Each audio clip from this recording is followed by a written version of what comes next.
आज हम फिर उसी महाभारत का हम फिर से जो हमने पीछे कहा था कि हम एक बार उसका स्मरण करेंगे। तो हम ये जानना चाहेंगे कि उस महाभारत का क्या कारण था?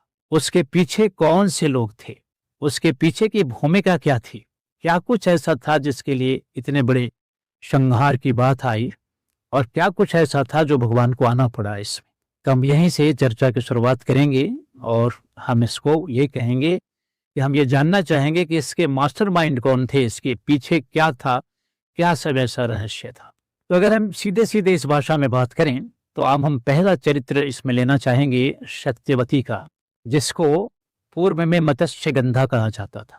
मत्स्यगंधा एक स्त्री है, हम इस स्त्री का नाम मत्स्यगंधा था। तब इसकी उम्र बहुत ही छोटी थी, तभी से इसको मत्स्यगंधा ही कहा जाने लगा। आज हम उस चरित्र को लेंगे और ये मास्टरमाइंड है महाभारत की। अब यही एक मास्टरमाइंड नहीं है महाभारत की, बल्कि और भी है मास्टरमाइंड, लेकिन उनमें से जो सेंट्रल और केंद्रीय चरित्र जो बनता है वो मत्स्यगंधा का बनता है। और दो मास्टरमाइंड हमने और कहा है इसमें, नर और नारायण।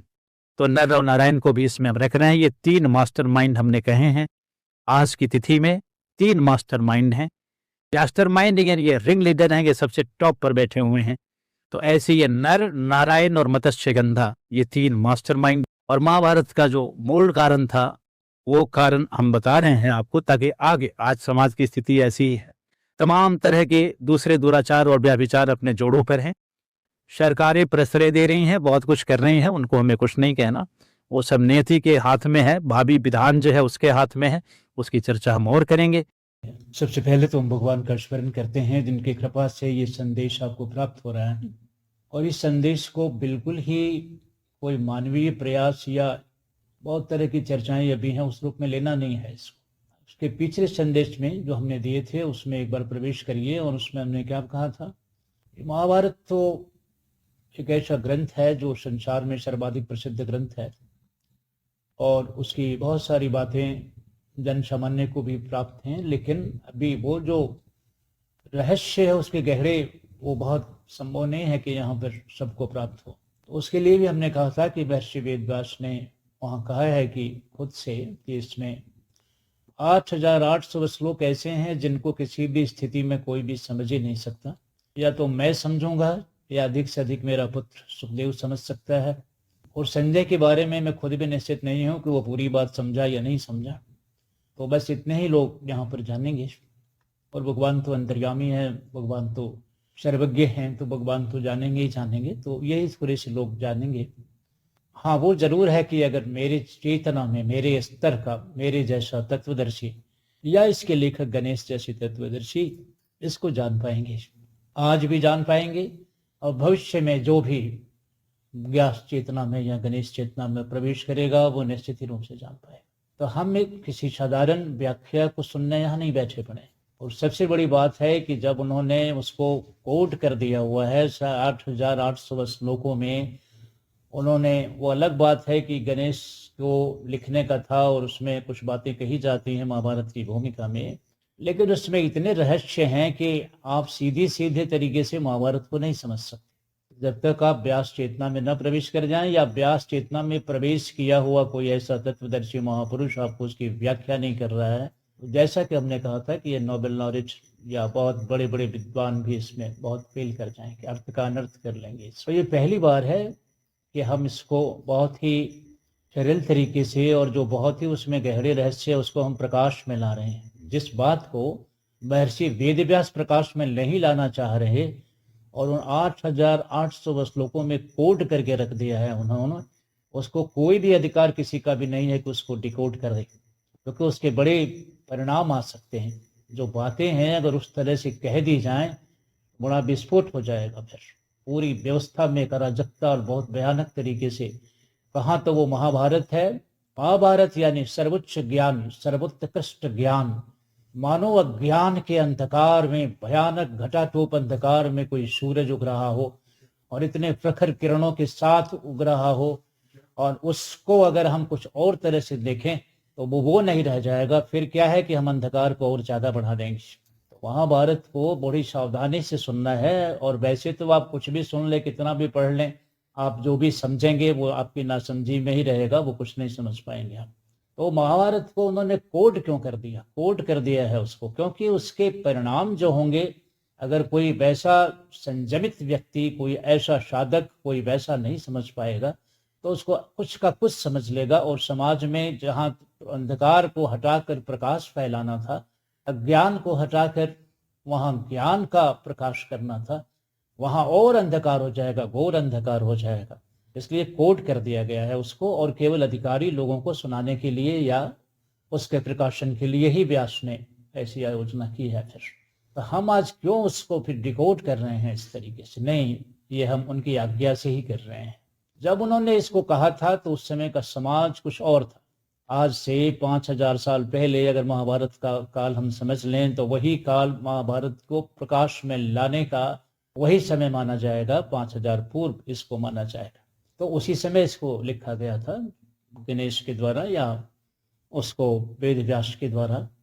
तो ये उस समय का था। लेकिन आज इस 21वीं सदी में जहाँ पर टेक्नोलॉजी आगे बढ़ गई है और ये इंफॉर्मेशन का, नॉलेज का युग कहा जा रहा है, तो मनुष्य की चेतना वही नहीं है। 5000 वर्ष में मनुष्य की चेतना बहुत आगे बढ़ गई है।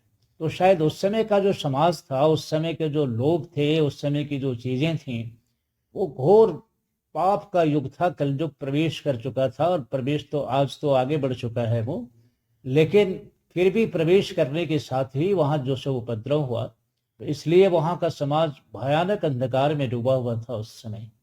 तो उस समय जो बातें शायद कही गई थी उसमें ज्यादा उसमें चांसेस नहीं था, उसमें अवसर नहीं थे कि उसको हम उस तरह से साफ साफ बता सकें। तो कोड करना उस समय की जरूरत रह गई थी फिर। और फिर उनको पता था कि एक समय ऐसा आएगा जिसमें कि इसका प्रकाशन होगा, और अगली पीढ़ी के जो व्यास आएंगे या व्यास चेतना के या गणेश के भक्त या गणेश चेतना के लोग होंगे, उसको व्याख्यायित करेंगे, उसको कहेंगे फिर। तो इसलिए उन्होंने उसको कोड करके रख दिया हुआ है। और उस समय भी उसका लाभ उन्हीं को मिला जो लोग संयमित थे या भगवान के भक्त थे, तो उन्हीं लोगों को उसका लाभ मिला, महाभारत वो समझ पाए। बाकी तो आप यही समझ लीजिए, बहुत साधारण सी बात है कि आज भी भारत में और सभी जगहों पर एक तरह से इस ग्रंथ को प्रतिबंधित कर दिया गया है। किस बात के लिए प्रतिबंधित कर दिया गया है? न सिर्फ सामान्य समझ के लोग, बहुत बड़े बड़े लोगों की भी समझ इसी तरह की है कि इस ग्रंथ का ना तो अध्ययन करना, ना तो अपने घरों में रखना, और इस तरह से बहुत सारी बातें इसके विरोध में कही गई हैं। ये बहुत बड़े अज्ञान और नासमझी का सूचक है, जिसको उन्होंने महान प्रकाश कहा। इस महाभारत को महाप्रकाश हमने कहा था, परम प्रकाश कहा था। ये हमने ज्ञान और विज्ञान का माउंट एवरेस्ट ही नहीं, जो मेरू पर्वत कहा जाता है। अब कल्पना करो कि कोई ऐसा पहाड़ जिसकी चोटी माउंट एवरेस्ट जैसी नहीं, बल्कि सूरज जहां पर है उससे भी आगे उसकी चोटी हो, तो उसका व्यास कितना होगा, उस चोटी उतनी ऊंचाई का। तो ज्ञान का आप समझो तो ये सर्वोच्च जो शिखर हो सकता है, ये माउंट एवरेस्ट ही नहीं, ऐसे ऐसे हजारों लाखों करोड़ों माउंट एवरेस्ट की ऊंचाई अगर ज्ञान की हो, वहां पर जैसे सूरज करोड़ों मील दूर से उगता है, वैसे ही करोड़ों मील दूर से उगकर भी वो चतुर्दिक अपने प्रकाश को फैलाकर उजाला फैला देता है। ऐसे ही महाभारत का अर्थ था कि महाभारत का अर्थ है कि वो महान ज्ञान, सर्वोच्च ज्ञान या प्रकाश जब हम कहते हैं तो ज्ञान को प्रकाश वर्णा कहा गया है, तो उसको फैलाने के लिए इस बहुत ही अंधेरे में जो ये मनुष्य रहता है, ये जो जीव है मन है, और अभी से नहीं है, ये जाने कब से है, इसका कोई आदि और अंत नहीं कहा जा सकता। क्योंकि अगर आप यहाँ पैदा हैं तो इसमें इससे पहले भी आप रहे हैं यहाँ पर, और 84 लाख योनियां या बहुत सारी बातें ऐसी कही गई हैं। हमें लगता है कि हम आज ही हैं, लेकिन ऐसा नहीं है। हम कल भी थे, आज भी हैं, और हम नहीं रहेंगे ऐसा भी नहीं, हम कल हम रहेंगे। जिस महाभारत की बात हम कह रहे हैं, उस महाभारत में हम शामिल थे। हम किसी न किसी रूप में शामिल थे वहां पर, हम किसी न किसी पक्ष में शामिल थे। हम महाभारत काल में भी थे, और महाभारत काल में भी हमारी उपस्थिति रही है, और हमेशा से ही रही है। जैसा कि भगवान ने गीता में अर्जुन को समझाते हुए कहा था कि तुम ये न समझना कि राजा लोग जो दिख रहे हैं, जो युद्ध को उद्यत हैं यहाँ पर, ये कोई आज ही आए हैं, ऐसा नहीं, ये पीछे भी आए थे, और ये आज यहाँ मरेंगे या नष्ट होंगे फिर ये समाप्त हो जाएंगे पूरी तरह से, ऐसा नहीं है। आत्मा का विज्ञान है, वो हमेशा रहेंगे, वो कल भी आएंगे, फिर अगला महाभारत जो होगा उसमें भी आएंगे, और हमेशा कभी ऐसा नहीं रहा कि ये नहीं रहे और आगे नहीं रहेंगे या पीछे ये नहीं थे और तुम अर्जुन जिससे मैं संवाद कर रहा हूँ, तुम भी ये समझ रहे हो कि तुम यहाँ कुंती पुत्र बनकर आए हो तो ऐसे तुम यहाँ पर हो, ऐसा नहीं। इससे पहले भी तुम रहे हो, तुम्हारे पूर्व जन्म रहे हैं, और फिर आज तो हम हैं ही, और आगे भी तुम रहोगे। और फिर मैं भगवान ऐसा नहीं कि मैं ही आज देवकी का पुत्र बनकर या वैसे आ गया हूँ, ऐसा नहीं है। मैं कल भी था, आज भी, और आगे भी मुझे रहना है, और हम आते रहते हैं अपने तरह से। तो ऐसा चर्चा भगवान ने की है, तो हम रहे हैं वहां पर। तो इसलिए भगवान व्यास ने इसको कूट कर दिया, जैसा हमने कहा है। और वो इसलिए कूट किया था कि उस समय की शायद स्थिति ऐसी थी, और आगे उनको ये भी पता था कि आगे मैं तो रहूंगा ही रहूंगा, और मेरे से संबंधित जो चेतना है वो भी रहेगी। आज भी भगवान व्यास के बारे में है कि वह बद्रिका खंड में, वहाँ हिमालय में आज भी वो प्रतिष्ठित हैं, और अभी कलंकी अवतार जो आने वाला है भगवान का अगला, उसकी प्रतीक्षा कर रहे हैं वो, और उसकी प्रतीक्षा कर रहे हैं। और आगे फिर जो भगवान आएंगे कलकी अवतार के रूप में, तो जैसे उन्होंने पिछले द्वापर में जो भगवान कृष्ण का उन्होंने मार्गदर्शन किया था, ऐसा कहेंगे, या उनका जो संरक्षण किया था, या उनके उस महान कार्य में जिस तरह से उनको सहयोग दिया था, वैसे ही सप्त चिरंजीवी या अष्ट चिरंजीवी वो मिलकर उसमें व्यास हैं, वो सब उस कलंकी अवतार का मार्गदर्शन करेंगे, और फिर से धर्म स्थापना की बात होगी, जो सतयुगादि की बात है। हम इसी संदर्भ में इस संदेश को प्रसारित कर रहे हैं, आपको दे रहे हैं। फिर तो इसको बहुत ध्यान से सुनना है, और ये नहीं समझना है आप जो बहुत सारे ज्ञान विज्ञान के लिए भागते रहते हैं और सोशल मीडिया पर और जहाँ तहाँ अनुसंधान करते रहते हैं। आप एक ही जगह इसको स्थिर होकर सुनिए, और ऐसा ज्ञान जो भगवान खुद दे रहा हो, ऐसा तो कहीं भी उपलब्ध नहीं हुआ। लेकिन आप सौभाग्यशाली हैं कि इस संदेश को ले रहे हैं। आप पीछे के कुछ और संदेश है, उनको भी देखिए, वर्तमान संदेश को भी ध्यान से सुनिए, और अगले संदेश की प्रतीक्षा करिए। और देखिए क्या आ रहा है यहाँ पर, ज्ञान का महासागर एक ही जगह लहरा रहा है। तो कहीं ज्ञान के वास्तव में आप पिपासु हैं, अगर आप जिज्ञासु हैं, तो इससे बड़ा कोई स्रोत आपको नहीं मिलेगा आपकी जिज्ञासाओं का समाधान कर देने के लिए, और आपके हर तरह का मंगल कर देने के लिए। मैंने पिछले संदेश में कहा था, ये भगवान है, इसकी उपस्थिति, ये संदेश आप ले रहे हैं मनुष्य की भाषा में, लेकिन हमने बहुत बार इसको व्याख्यायित कर दिया हुआ है कि मैं कुछ भी नहीं हूँ, मेरी औकात कुछ नहीं है, मैं एक धूल के कण के बराबर भी नहीं हूँ, मेरा कुछ भी नहीं है, मैं तत्वदर्शी या जो कुछ भी हो सकता हूँ, फिर भी उस परम भगवान के आगे मेरी कोई हैसियत नहीं है, और मैं उनके यंत्र के रूप में काम कर रहा हूँ इसमें, और इसको परमात्मा प्रमाणित करेगा आने वाले दिनों में। तो आप अपना काम बनाइए, आपका सौभाग्य है कि ये संदेश आपको मिल रहे हैं ना। इस बात को बहुत गंभीरता से लेकर फिर इस संदेश को सुने, क्योंकि ये जैसा तैसा संदेश नहीं है। तो पहली बार महाभारत को हम कहते हैं कि उन्होंने गांठ लगा दिया। गांठ क्यों लगाते हैं? हम किसी पोटली को, उसमें कुछ कीमती चीज है तो हम गांठ लगा देते हैं, या वैसे भी कोई पोटली बनाते हैं तो गांठ लगा देते हैं, और जब तक वो गांठ खुले नहीं तब तक उसके भीतर क्या है, उस पोटली के भीतर क्या है, हमें कैसे पता चलेगा? तो जगह जगह पर उन्होंने महाभारत के 1,00,000 श्लोकों में उन्होंने 8,800 गांठें लगा दी हुई हैं, और उन गांठों को खोलने के लिए कोई भी बुद्धि पर्याप्त नहीं होगी, सिवाय इसके कि व्यास बुद्धि हो या गणेश बुद्धि हो। पहली बार इस गद्दी से व्यास और गणेश बुद्धि के या चेतना के प्रकाश में आप इस संदेश को सुन रहे हैं। और ये संदेश इतने खतरनाक हैं कि अगर इसको ढंग से, गांठ तो खोला जा रहा है, लेकिन ये एक ऐसा गांठ है, आप कल्पना करिए जैसे सपेड़ों का कोई ऐसा रहता है बर्तन जिसमें वो सांप रखते हैं, तो उसमें कुछ उनकी जो मंजूषा रहती है जिसमें वो सर्पों को पालते हैं, या सपेड़े जो आप देखते होंगे सड़कों पर भी, तो उनके पास टुकड़ियां होती हैं छोटी छोटी, उसमें वो सांप रखते हैं। और कई सपेड़े तो सर्प का प्रदर्शन करते हैं, 10-10, 20-20 टुकड़ियां रहती हैं उनकी। तो ऐसे करके वो बहुत तरह के सांप दे करके प्रदर्शन करते हैं, उनका पर्पस तो और होता है।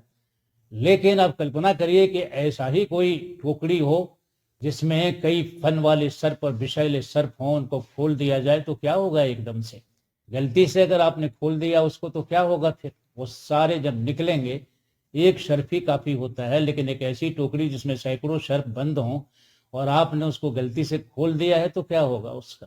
इसी तरीके से या तो आपको खोलने का कोई पर्पज है तो पूरी सावधानी और सर्पों का मंत्र पता हो या कुछ और व्यवस्था आपके पास हो तो ही खोलेंगे आप जानबूझकर। लेकिन अगर जैसे तैसे खोल देंगे आप तो क्या बनेगा आपका? और आप ही का नहीं, आपके पूरे वातावरण में वो दौड़ निकलेंगे और कितना बड़ा वो नुकसान करेंगे फिर। तो उसी तरह से ये जो व्यास ने जो गांठ लगाई है उसको जो खोला जा रहा है उसमें भयंकर सर्प हैं। अब आपके पास कोई मंत्र है और पर्पज है तो उनको खोलिए, तो सर्पों का जो कुछ भी है उनका दर्शन हो जाए, या जो कुछ भी है ठीक है, लेकिन वो आपको हानि न पहुंचा सकें, आपका नुकसान न कर पाए। इस तरह से इसको कहना है, इस तरह से इसको समझना है इस स्थिति को।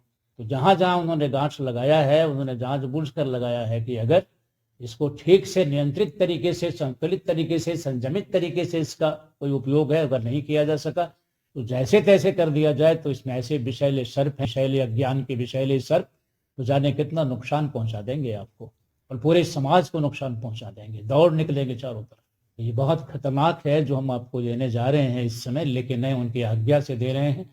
और हमें यह पूरा भरोसा है कि जो आप सुनेंगे यहाँ पर वो निश्चित रूप से उसको बहुत गहराई से सुनेंगे, उस पर ध्यान देंगे, और फिर पहली बार आप उस रहस्य को जानेंगे। हम महाभारत की कथा मनोरंजन के लिए नहीं सुन रहे हैं, बल्कि अपने आत्म कल्याण के लिए, अपने आत्म उद्धार के लिए, संसार की जो कुछ भी सुख है उनकी प्राप्ति के लिए, जो भी समस्या है उसके समाधान के लिए, और सबसे बड़ा जो परम मंगल होता है, जो मनुष्य जीवन का लक्ष्य महापुरुषों ने बताया है, या स्वयं व्यासदेव ने बताया है, या भगवान खुद खड़ा होकर कुरुक्षेत्र में अथवा विभिन्न अवतारों में जो निवेदन उन्होंने किया है, तो उसके प्रकाश में इसको सुनना है आपको फिर। तो इसलिए हमने इसको थोड़ी सी आपको बात कही है कि इसको ढंग से देखने की जरूरत है। हम उन रहस्यों का उद्घाटन करेंगे जो अभी तक उद्घाटित हुए नहीं, और ये भगवान की आज्ञा से है और व्यास की आज्ञा से है, ताकि अगला जो हमारा वो जो बना हुआ है जो आयोजन, वह जो 21वीं सदी के महाभारत का, उसमें इसका क्या लाभ हो सकता है, उसको किस तरीके से हमको देखना है, ऐसे आपकी भूमिका उसमें क्या होगी। ये ना समझिए कि वो महाभारत अभी कब होना है, वो सैकड़ों वर्षों के बाद हो रहा है कि हजारों वर्षों के बाद, कि जैसा वो कहते हैं 4,32,000 साल का, तो अभी 4,26,25,000 वर्षों के बाद, 27,000 वर्षों के बाद, या क्या है, कभी होगा तो आप तो रहेंगे ही रहेंगे ना। ये नहीं समझिए कि आप ही हैं। अरे आप चाहे जितनी भी उम्र आपकी होगी, तो मान लो आप बहुत ज्यादा उम्र के हैं, इस संदेश को सुन रहे हैं, हो सकता है आप वयोवृद्ध हैं, तो फिर भी तो आप रहेंगे ना। आप ऐसा तो है नहीं कि नहीं रहेंगे फिर, और इस संदेश का श्रवण कर रहे हैं आप, तो अधिक से अधिक आप शरीर छोड़ेंगे। आप शरीर छोड़ते हैं ना, कपड़े छोड़ते हैं, उससे आप थोड़ी छूट जाते हैं, आपका अस्तित्व तो रहेगा ही रहेगा। फिर अगली आत्मा, फिर अगला जन्म आपको मिलेगा, और वो समय भी जबकि वह आयोजन है जिसमें कि महाविनाश की बात की गई है, या महाभारत की तरह के विनाश की, और उससे भी भयंकर विनाश। क्योंकि जो कलयुग का विनाश होगा वो साधारण विनाश नहीं होगा। वो द्वापर में तो आधा आधा धर्म और अधर्म का हिस्सा था, लेकिन कलयुग में तो, घोर कलयुग में तो ये 100% साफ हो जाता है। तो विनाश भी साधारण स्तर का नहीं होना है, इसमें फिर बहुत भयानक विनाश होना है। तो उससे पहले आप ये सुन रहे हैं, तो चाहे वो आज हो या कल हो या हजारों वर्षों के बाद हो, वो चाहे जब भी हो, लेकिन आज इस संदेश को अगर आपने सुना है तो इसके संस्कार आपकी आत्मा में होंगे, और फिर आप इस संदेश को सुनने के बाद सामान्य नहीं रह जाएंगे। इसमें पतित से पतित आत्मा भी श्रद्धापूर्वक अगर इस संदेश को सुन रही है तो अभी ही प्रकाशवान होगी, और कलयुग के बाद जो सतयुग आने वाला है उसमें फिर वो प्रवेश करेगा, तो भगवान सतयुग के बीज के रूप में आज ही उसका संरक्षण करेंगे। तो इस तरह से ये सारे रहस्य हैं इसके भीतर। इन रहस्यों को बहुत ही ध्यान से और तन्मयता से सुने आप। हमने कहा कि उस महाभारत को हमने अभी तो देखना है, लेकिन अभी जो महाभारत एक हो चुका है उस पर हम थोड़ा उसी के बहाने या उसी के प्रकाश में हम ये संदेश ग्रहण करेंगे, ताकि अगला जब भी इसका आयोजन है 21वीं सदी का शंखनाद, हमने कहा कि वो हो चुका है, वो कैसे हो चुका है उसकी चर्चा हम बाद में करेंगे, लेकिन जो सबसे गंभीर है पहले उसको हम ले रहे हैं। तो हमने कहा था कि हम पहले महाभारत को अगर समझ सकें कि उसका कारण क्या था, उसका प्रयोजन क्या था, उसका उद्देश्य क्या था, और वो किस लिए हुआ था, तो हमें आसानी हो जाएगी कि हम अगले महाभारत को समझेंगे। और इसलिए हमको इसको समझना है कि हमें देखना है कि जिस कारण से जो महाभारत हुआ उसमें क्या सब कारण थे और हमारी भूमिका उसमें किस तरह से है, ताकि हम उसमें न्याय कर पाए अपने आत्मा के साथ। इसलिए हमको सुनना है। और हमारी महाभारत उसमें, जैसे हमने कहा कि उसमें भी हम रहे हैं, अब आपको ये नहीं पता है कि आप उसमें कौरव पक्ष में रहे हैं या फिर पांडव पक्ष में रहे हैं, या आप वहाँ युद्ध के दर्शक के रूप में रहे हैं, या वहाँ किस रूप में आप रहे हैं। रहे तो जरूर हैं वहाँ पर, और उसमें से क्या उस समय आपकी स्थिति बनी। आप ऐसा नहीं कि आप युद्ध में लड़ रहे थे तो भी नहीं, अगर दुर्योधन को समर्थन भी अगर आप दे रहे थे या आपका पक्ष पांडवों की तरफ से था तो उसके लाभ जरूर आपको मिले होंगे या उसकी हानि भी आपको आत्मा को जरूर हुई होगी। तो ये सारी बातों को समझने के लिए एक बार हम पहले महाभारत को, हमने कहा था कि हम एक बार देखेंगे इसको ताकि बहुत साफ समझ में आ सके कि उसमें क्या स्थिति बनी थी और अगली जो महाभारत होगी उसमें क्या स्थिति बनेगी। और कारण अगर हम समझ लें तो हम अभी से अपनी आत्मा के कल्याण के लिए अपनी तैयारी कर सकते हैं। फिर इसलिए इसको सुनना है। आखिर वेद व्यास का महाभारत प्रकाशित करने का क्या कारण था।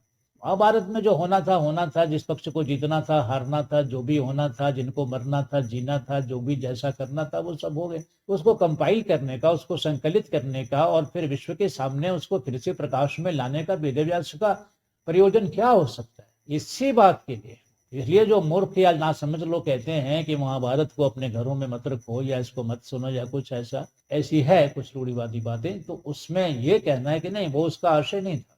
उसका आशय जो था, जो प्रयोजन था, महाभारत के प्रयोजन को उन्होंने खुद ही कहा है कि इसको हम इसलिए कह रहे हैं कि इसमें से जो महान प्रकाश निकले वो आने वाली पीढ़ियों का मार्गदर्शन करे ताकि फिर किसी अन्य महाभारत का आयोजन न हो। और दैववश या किसी भी तरह से या नियति के हिसाब से कोई महाभारत अगर होता भी हो तो सच्ची आत्माएं अपना उद्धार कर सकें।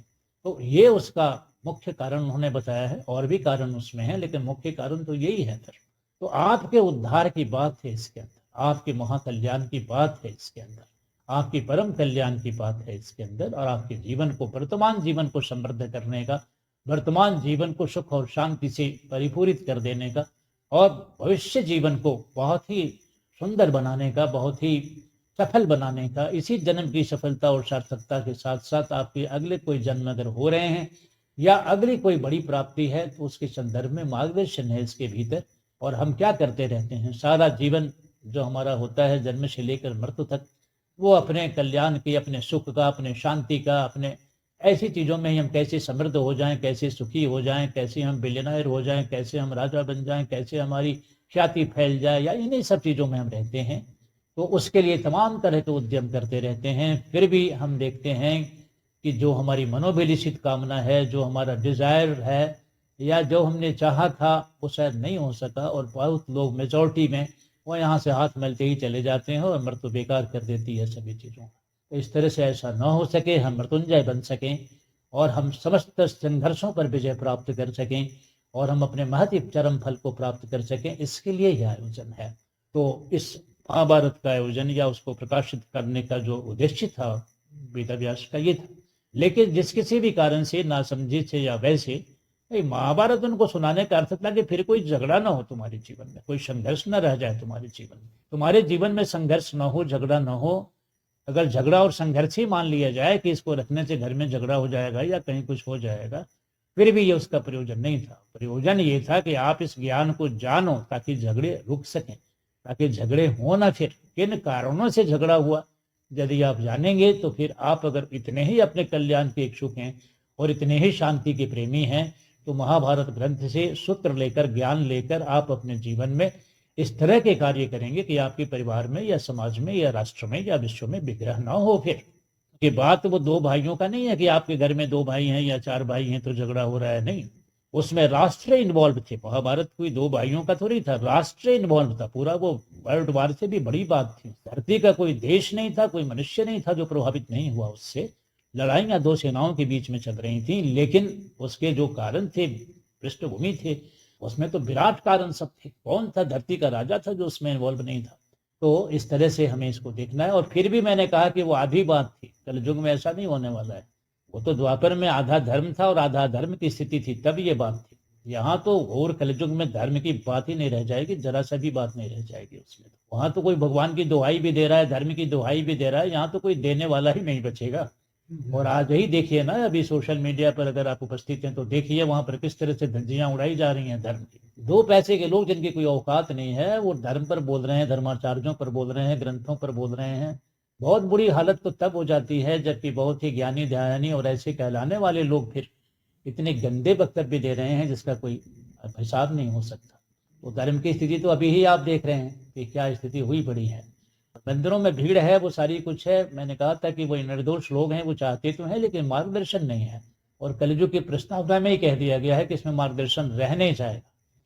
इसमें जो गुरु होंगे, जिनके ऊपर ये दायित्व होगा, चाहे वो विश्व के किसी भी धर्म के गुरु हों, जिनके ऊपर दायित्व होगा, वो खुद ही स्वार्थी, लालची, कामी, उल्टे सीधे हो जाएंगे। तो उनका खुद से गठबंधन बन जाएगा, वो राजाओं के अधीन रहेंगे या उनकी अपनी मजबूरियां होंगी, तो धर्म लुप्त हो जाएगा और विभिन्न तरह के गंदे गंदे सब प्रसंग आते रहेंगे धर्म के क्षेत्र में। तो इससे धर्म की भारी हानि होगी। वो अंत में इसी का परिष्कार करने के लिए भगवान का अवतार होगा। आज हम फिर उसी महाभारत का हम फिर से, जो हमने पीछे कहा था कि हम एक बार उसका स्मरण करेंगे, तो हम ये जानना चाहेंगे कि उस महाभारत का क्या कारण था, उसके पीछे कौन से लोग थे, उसके पीछे की भूमिका क्या थी, क्या कुछ ऐसा था जिसके लिए इतने बड़े संहार की बात आई, और क्या कुछ ऐसा था जो भगवान को आना पड़ा इसमें। तो हम यहीं से चर्चा की शुरुआत करेंगे और हम इसको ये कहेंगे कि हम ये जानना चाहेंगे कि इसके मास्टरमाइंड कौन थे, इसके पीछे क्या था, क्या सब ऐसा रहस्य था। तो अगर हम सीधे सीधे इस भाषा में बात करें तो हम पहला चरित्र इसमें लेना चाहेंगे सत्यवती का, जिसको पूर्व में मत्स्यगंधा कहा जाता था। मत्स्यगंधा एक स्त्री है। मत्स्यगंधा एक स्त्री है। ये नाम ही कितना गंदा सा लग रहा है, मत्स्यगंधा। अब ये मत्स्यगंधा, मछली और मछली से जो बू आती है, अगर आप किसी बंदरगाह की तरफ गए होंगे जहाँ मछलियों का व्यापार होता है या मछलियाँ निकाली जाती हैं, तो कहीं भी बहुत सारे ऐसे बंदरगाह हैं जो उधर चले जाएं गुजरात की तरफ या उधर बंगाल की तरफ या ये इधर साउथ इंडिया में बहुत सारे जो बंदरगाह हैं, तो जहाँ पर मछलियाँ निकाली जाती हैं और जहाँ मछलियों का व्यापार केंद्र होता है, उस मार्केट में चले जाइए या उस क्षेत्र में चले जाइए, हम समझते हैं कि बहुत दूर से ही इतनी तीव्र गंध आती है कि आप बर्दाश्त नहीं कर पाएंगे। तो मछली की गंध बड़ी ही मतलब दुर्गंध वाली बात होती है। मछली की गंध में सुगंध की तो कोई बात ही नहीं है।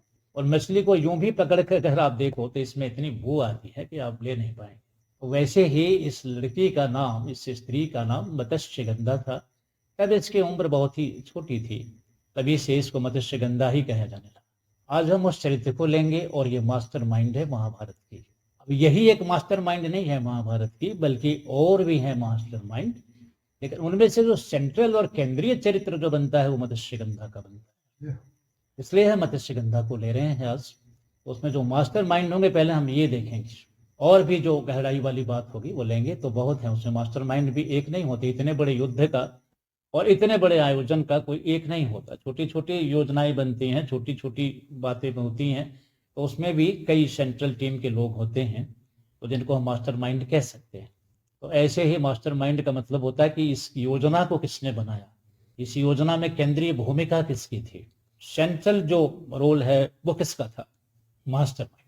तो हम एक स्त्री का नाम ले रहे हैं यहाँ पर, जिसका नाम है मत्स्यगंधा। अब ये नाम ही आप देख रहे हैं, मछली की गंध। मत्स्यगंधा का अर्थ हो गया मछली की गंध। तो मछली की गंध का क्या मास्टरमाइंड होना है? नहीं, मछली की गंध का मतलब यह है कि एक ऐसी स्त्री जो मछली की गंध वाली थी।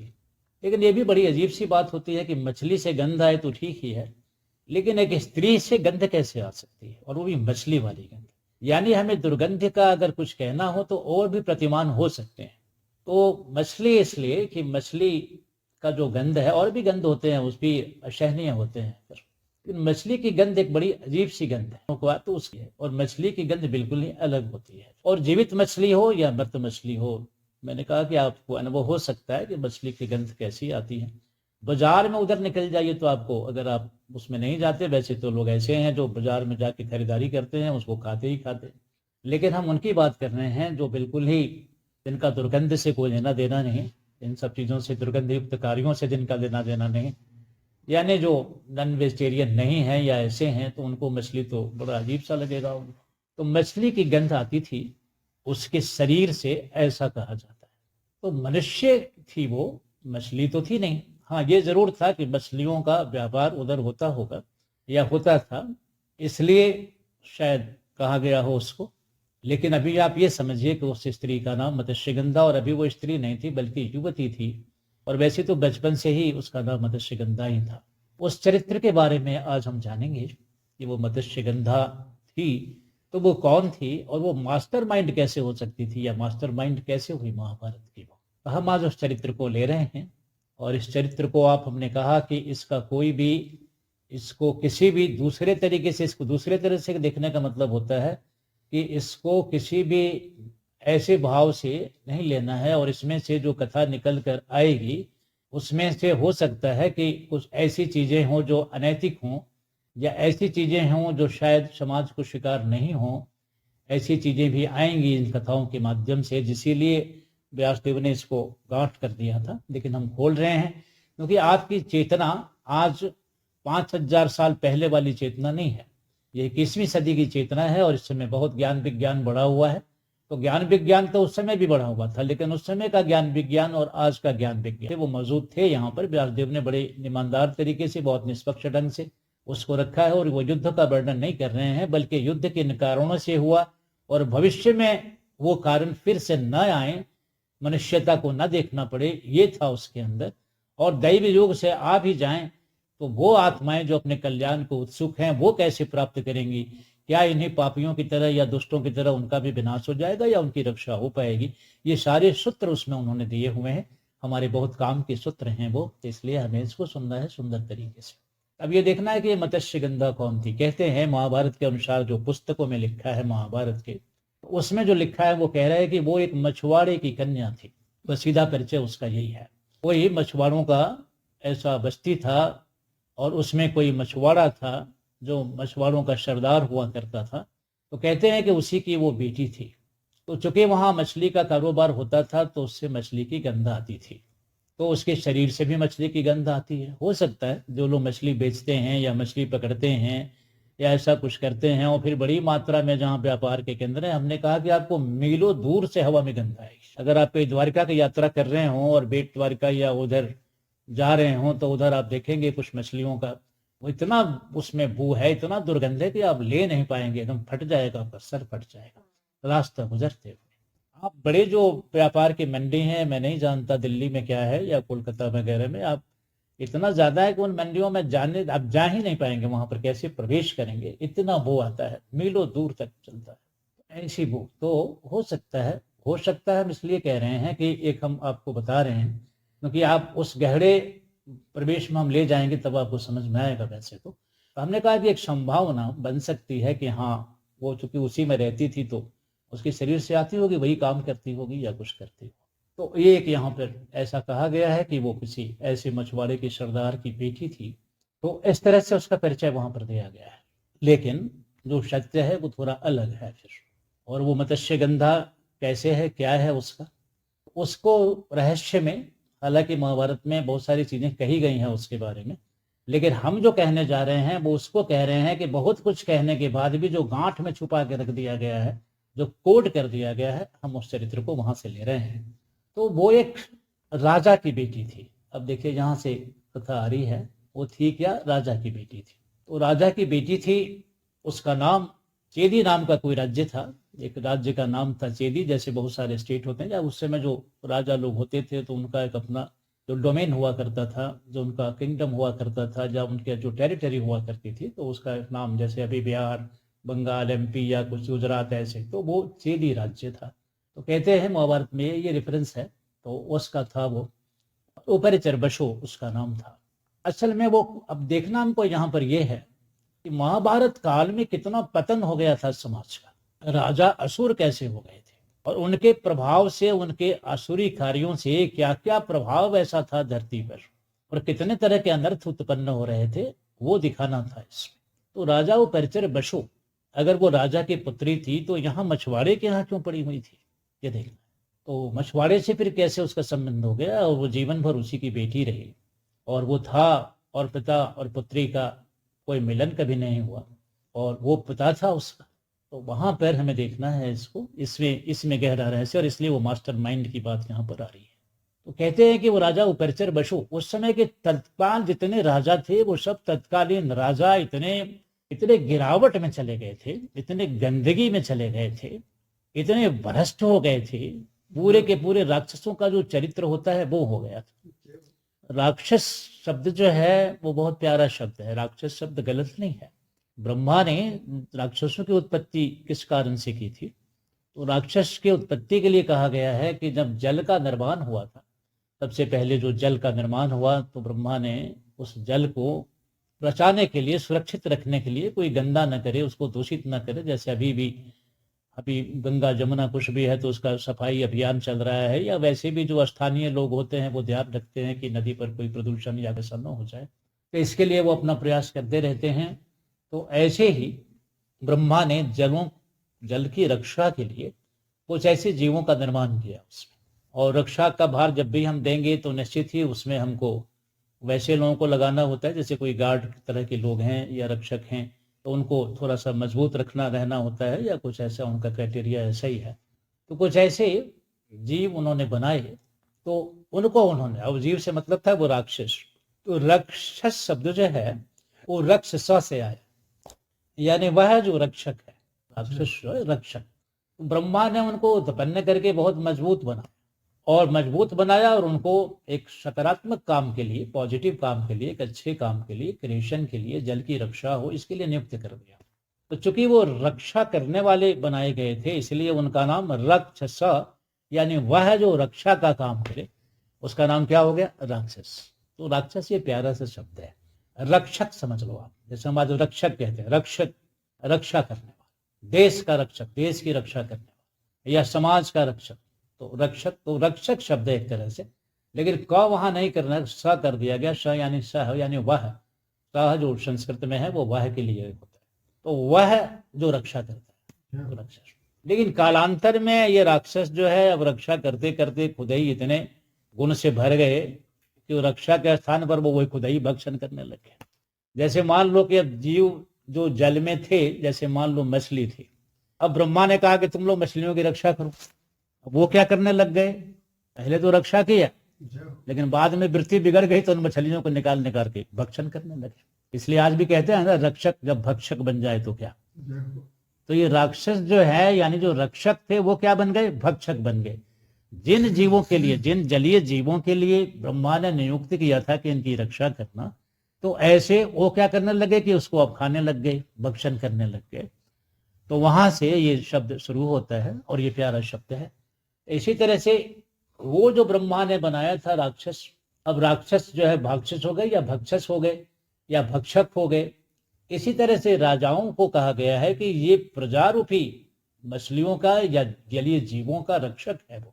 लेकिन जब वो राक्षसों की तरह जो मछली के लिए या जलीय जीवों के लिए रक्षक थे, जब वो निकाल कर खाने लग गए, उनका भक्षण करने लग गए अपने जिह्वा के स्वाद के लिए या अन्य बातों के लिए, वही बात इन राजाओं को फिर कहा गया कि ये भी भक्षण करने लग गए, तो तमाम राक्षस हो गए। अब उसको राक्षस क्या, वो अब भक्षण करने के कारण रहे तो राक्षस ही, लेकिन अब वो शब्द जो है वो दूसरे तरह से नेगेटिव रूप में बदल गया फिर। तो जितने राक्षस राजा थे वो सारे राक्षस हो गए। राक्षस हो गए मतलब भक्षक हो गए। जितने रक्षक थे प्रजा के वो क्या हो गए? भक्षक हो गए। राजा को प्रजा का रक्षक नियुक्त किया गया है, न कि भक्षक नियुक्त किया गया है। लेकिन जब धर्म की ग्लानि होती है तो राजा जो है वो अपना धर्म खो देता है, धर्मगुरु अपना धर्म खो देता है, हर कोई अपना धर्म खो देता है। धर्म की ग्लानि का मतलब ही होता है कि हर कोई धर्म से नीचे गिर जाता है, धर्म रह ही नहीं जाता। धर्म की ग्लानि का मतलब होता है कि कोई भी अपने धर्म का पालन नहीं कर रहा है, जैसे आजकल युग में, और उस समय भी था। आज ही माता पिता का अपमान करने वाले पुत्र हैं, ऐसा नहीं, महाभारत में भी वो कारण ही यही था कि इन्हीं सब कारणों से ये सब धर्म की ग्लानि मानी जाती है। तो मां नहीं मात पिता नहीं देवा, साधुन सन करवावहीं सेवा, जिनके अस आचरण भवानी, ते ही जानिए निश्चर सब प्राणी। तो जो लोग साधुओं से सेवा कराते हैं, माता पिता की सेवा नहीं करते, मां नहीं मात पिता नहीं देवा, साधुन सन करवाहीं, साधुओं को जब अपनी सेवा में नियुक्त करने लग जाते हैं, उनकी सेवा करनी चाहिए उनको, तो ये राजा उस समय के क्या हो गए थे? राक्षस हो गए थे, और उसकी संख्या बहुत बढ़ गई थी। पुराने समय में तो थोड़ा धीरे धीरे शुरू हुआ ये, लेकिन बाद में ये संस्कृति बढ़ती चली गई, और द्वापर काल में अपने पराकाष्ठा पर आ गई। उससे भी ज्यादा पराकाष्ठा इसमें आएगी, जो कलयुग है ना, इसमें जो भी राजा, चाहे वो किसी देश का प्राइम मिनिस्टर हो या किसी देश का प्रेसिडेंट हो, ये इतने भयानक हो जाएंगे कि आप उसकी कल्पना नहीं कर सकते। भयानक तो ये अभी ही है, लेकिन अभी जान बाकी है थोड़ी। लेकिन जब कलयुग की वह स्थिति आएगी जिसमें भगवान का अवतार होगा, कल्पना नहीं कर सकते कि ये राक्षस राजा किस तरह से हो जाएंगे। तो राजा जिस पर रक्षा का भार है वही जब रक्षक भक्षक बन जाता है तो धर्म की भयानक ग्लानि का समय होता है, क्योंकि राजा ही ये तय करता है या राजा ही उस व्यवस्था को देता है जिसमें कि सभी लोग धर्म के हिसाब से चल सके। लेकिन जब राजा ही भक्षक हो गया और वो खुद ही अपने पद से च्युत हो जाता है तो प्रजा भी बिल्कुल नष्ट हो जाती है और फिर धर्म का बोलबाला हो जाता है। वही वो स्थिति है जिसमें कि भगवान को आना पड़ता है। तो हम फिर से मत्स्यगंधा को ले रहे हैं। तो राजा उस समय क्या हो गए थे, बड़े उपद्रवी और तमाम भोग विलास में लिप्त, और कुछ नहीं रह गया था उस समय। और इसके लिए प्रजा का शोषण, प्रजा का भक्षण, भक्षण से हमारा मतलब है उसको केवल अपना देखना, उसको कोई व्यवस्था नहीं देना, उसमें फिर दस्यु और तमाम तरह के दूसरे अपराध और तमाम सब होने लगे, कुकर्म सब होने लगा, दुनिया भर का वर्ण शंकर संतानें पैदा होने लगी और बहुत सारी चीजें जो अर्जुन ने गीता के प्रथम अध्याय में भगवान से कहा, तो वो सारी चीजें वहां पर हो रही थी। देखेंगे कि ये घटना घट रही थी वहां पर। अब क्या है इसमें कि वो राजा, वो परिचर बसु, वो इतना बड़ा भोगी था, इतना बड़ा कि उसने तमाम जो अपने भोग साधन तो थे वो थे ही थे। अब वो किसी यात्रा पर था। अब कहते हैं आखेट यात्रा पर था या जो भी था, उससे हमारा लेना देना नहीं। वो कोई भ्रमण कर रहा था और भ्रमण करते करते उधर उस इलाके में कहा गया जहां एक स्त्री, जिसको कहते हैं कि वो अप्सरा थी। अप्सरा की व्याख्या बहुत लंबी चौड़ी है, लेकिन हम उन स्त्रियों को भी अप्सरा कहते हैं जो देखने में बहुत सुंदर हैं, या आजकल विश्व सुंदरी या ये सब जो होते रहते हैं आयोजन, उनमें जिन स्त्रियों का रखा जाता है जिस तरह से, यानी कहने का मतलब कि वो बहुत सुंदर स्त्रियां जो होती हैं, चुनी हुई स्त्रियां होती हैं, ऐसी ही कोई स्त्री थी जिसका नाम अद्रिका था। और वो किसी कारण से श्रापित कहते हैं उसको, लेकिन श्रापित का अर्थ होता है कि कुछ ऐसी घटना उसके जीवन में घट गई थी जो अनाथ की तरह, या वैसे वो किसी इलाके में रहती थी। कहते थे कि यमुना के किनारे कोई बस्ती होगी, कोई गांव होगा, कोई राज्य होगा, वैसे हस्तिनापुर के आसपास ही शायद रहती थी वो।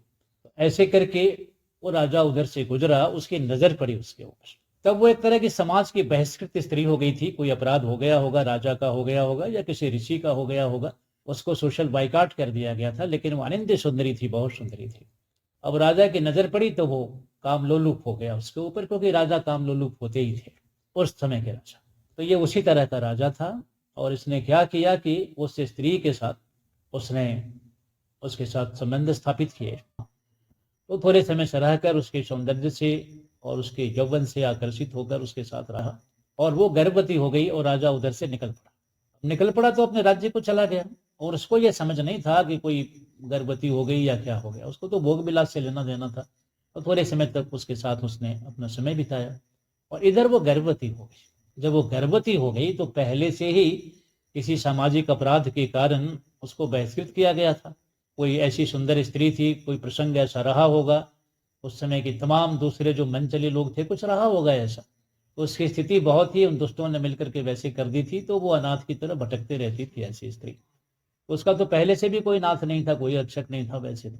अब ये राक्षस राजा जो है, इसने इसके साथ ऐसा किया। अब वो फिर लौट आई, हो जाने का तो कुछ था नहीं। थोड़े बहुत धन आदि देकर उसकी व्यवस्था उसने कर दी कि अपना चलो ठीक है रहो, और समय समय पर हम देखेंगे तुमको। लेकिन अब वो असुर है, उसको तो ऐसे ही ठगते हैं वो सब। तो वो रह गई। जब रह गई तो अब उसके बच्चे घर में पल रहे हैं। दो बच्चे थे, जुड़वा बच्चे उसमें। अब ये दोनों बच्चे जो है वो पल रहे हैं और ये स्त्री गर्भ में लेकर उसको और अनाथ की तरह घूम रही है। तब ऐसी स्थिति में उन्हीं मछुआरों की, जिसके यहाँ हमने कहा है कि वो मछुआरों का कोई ऐसा सरदार था, वो थोड़ा दयालु किस्म का था, थोड़ा सा धर्म उसके भीतर बचा होगा, चाहे भले ही वो मछली का व्यापार करता हो या कुछ भी करता हो। और नौकाएं भी थी उसकी, तो नौकाओं से वो स्थानीय जो जनता थी उनको उधर ऐसा कुछ भाड़ा शुल्क लेकर उनको ऐसा यात्रा आदि कराता था उनका। और कुछ नावें थी और कुछ ये मछली वगैरह यही सब था उसका। और एक विशेष कुनबे का सरदार था, उसके यहाँ वो गई। दयालु था तो इसलिए उसने अपनी बातों को बताया कि मैं गर्भवती हूँ और ऐसी हूँ वैसी हूँ। उसने संरक्षण दिया उसको, दया बस, करुणा बस। और दया बस, करुणा बस उसने कहा, लेकिन कहा कि मैं दया तो करूंगा, करुणा तो करूंगा, लेकिन आप पहले से ही श्रापित जीवन जी रही हैं, यानी जैसी तैसी जीवन जी रही हैं आप, और आप इसे ही कष्ट में थी, फिर आपने ये क्या ऐसा कर लिया, ये किसका क्या कारण है कि कहाँ से बच्चे आप ले आए। बहुत स्वाभाविक था, जब कोई संरक्षण देगा तो बात तो करेगा, फिर ना आपका पति है ना कुछ है। और ये कहाँ से आपने, निश्चित ही कोई कुकर्म ही किया है, कोई ऐसा दुराचरण नहीं किया है। आप स्पष्ट बोलो, मैं आपको संरक्षण दूंगा, लेकिन आप बताएं। तो इस तरह से उस स्त्री ने, जब उसने पूरा अपना आश्वासन दे दिया, वो आश्वस्त हो गई कि हाँ अब ये ऐसा होगा। तो फिर उसने सारी बातें बता दी कि कोई राजा है और कोई राजा नहीं है। उसको पता ही था, हमने कहा कि वो सुंदर थी और दिल दिमाग से भी थी, तो उसको पता तो था ही। राजा ने कहा है कि मैं राजा हूँ, ये कर दूंगा, ठगने के लिए बहुत कुछ। उसने कहा कि एक राजा, और उसने बता भी दिया कि राजा कौन है, वो परिचर बसु। तो उसी ने हमारे साथ ऐसा किया, और अब वो राजा है तो मैं वहां जा नहीं सकती और कोई संपर्क करने का नहीं है। फिर वो इस बात में रुचि भी नहीं रखता था। एक दुर्घटना घट गई, एक संजोग घटित हो गया और ये बच्चे रह गए। तो कोई आशा तो उधर से है नहीं, तो मेरे को तब जैसे भी करना होगा, इन बच्चों को खड़ा करना होगा, कुछ करना होगा। तो उसने उसमें मदद की उसकी। उसने निरपराध देखा इसको, और उसने उसकी मृत्यु, और धार्मिक व्यक्ति था, समझ वाला था, उसने करुणावश, दयावश, धर्म के हिसाब से दो बच्चों को देखते हुए और उसने उसको रक्षा दी। और वो बच्चे वहीं उसी मछुआरे के यहाँ पैदा हुए, उसी के संरक्षण में माता ने जन्म दिया। और जन्म के साथ कहते हैं कि वो जन्म के साथ ये हुआ कि उसमें अभी जन्म दिया, फिर ठीक है इसके पालन पोषण का भार बेचने लिया। लेकिन इस मछुआरे को ये लगा कि अगर ये राजा का है तो पहली बात कि मुझे कंफर्म करना चाहिए, क्योंकि ये कहीं झूठ नहीं बोल रही हो, और अगर ये राजा का है तो फिर ये हम मछुआरे के यहाँ ये पलेगा बढ़ेगा तो ये ठीक नहीं। इसलिए उस स्त्री के बातों में पूरा भरोसा करके उसने यात्रा की चेदी राज्य की जो राजधानी थी वहां पर। आज ये स्थान, तो इस पर हम आगे बात करेंगे। तो अब उसने यात्रा की और वहां जाकर राजा उपरिचर बसु से मिला कि मैं कोई गुप्त ऐसा रहस्य लेकर आया हूं आपके पास। उसको भी पता नहीं था कि जिस स्त्री के साथ उसने संबंध स्थापित किए थे, वो स्त्री बच्चों की मां बन गई है और मेरे बच्चों की मां बन गई है। अब ये सारा रहस्य उससे जानकर विस्मय तो हुआ ही हुआ, लेकिन उसको चिंता उस बात की नहीं हुई। चिंता ये हुई कि इस स्त्री ने बता दिया इसको, और स्त्री ने बता दिया, और उसके बाद से ये आदमी जानने लगा इस रहस्य को। तो ये तो खतरे वाली बात हो गई, और पता नहीं कल को कोई ऐसा भविष्य में बात न हो जाए। तो उसने उस बात को संभालने के लिए कि मेरी कोई बदनामी ना हो जाए, आज ही देखते हो किसी मंत्री विधायक एमएलए पर कुछ ऐसा आरोप लगता है तो तुरंत वो सक्रिय हो जाता है। और वो बड़ा ही प्रतापी था, बड़े राजाओं में उसका नाम था, कोई छोटा मोटा राजा भी नहीं था राजा उपरिचर बसु। तो राजा उपरिचर बसु और विराट नगर या मत्स्य देश, ये उससे जुड़ा हुआ है, और हम उस पर बात करेंगे। तो वो अपनी प्रतिष्ठा को लेकर बड़ा सक्रिय हो गया।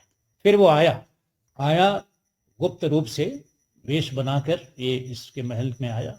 अब ये सब बातें महाभारत में इस तरह से नहीं है, लेकिन अब इसको हम गांठ को खोल रहे हैं यहाँ पर, ध्यान रखो। उपरिचर बसु की चर्चा तो है, ये सब तो है, लेकिन जिस तरह से हमने थोड़ी सी बात कही वो नहीं है वहां पर, ये गांठ के अंदर की बात। अब क्या हुआ कि वो आया, और आने के साथ ही उसने उन बच्चों को सबसे पहले देखा। एक बच्ची थी और दूसरा बेटा था, जुड़वा बच्चा। और वो जो स्त्री थी उससे भी मिला। लेकिन कहते हैं कि कालांतर में, कहते नहीं है बल्कि उसको ज्यादा बात न बढ़ जाए, उसको वहां से धोखे से ले गया, और जैसे गवाही मिटा देने के लिए घटना घटती है वैसे उसको मरवा के फेंकवा दिया।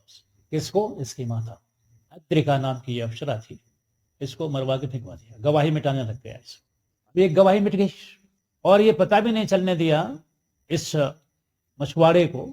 वो बहुत ही गुप्त तरीके से, रहस्यमय ढंग से उसकी हत्या हो गई और वो मर गई, विदा हो गई, उसका चैप्टर समाप्त। अब बच गए ये दोनों बच्चे। अब उसने दिमाग लगाया, उसने कहा कि एक लड़का जो है इसको मैं लेकर चलूं। तो लड़कों के बारे में उस समय से लेकर अभी तक एक अलग तरह की बात।